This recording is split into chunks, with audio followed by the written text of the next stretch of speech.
Alright, so we're going to replace the check valve on a 2013 F150 with a 5-liter. I'm having that grinding noise at the IWE or actuator hubs.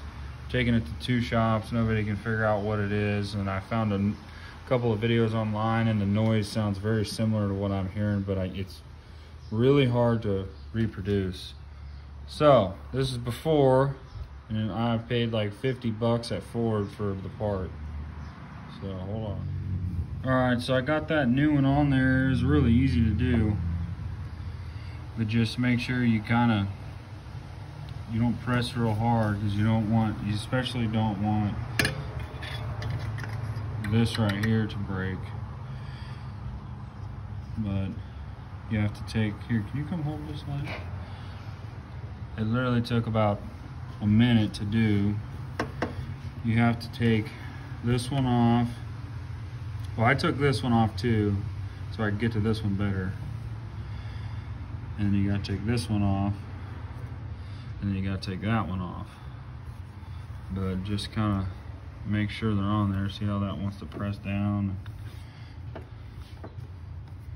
I don't know, we'll see what it does,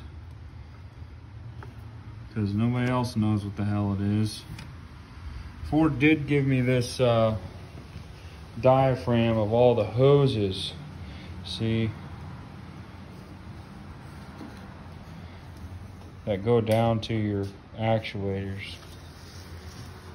And he told me to check to make sure all these hoses were good and not cracked. Let's see if there's like a... Hold that light up higher. Here's the... I think that's the part number. 53 bucks. They only had one. So I don't know, if you're having this issue, you might try it.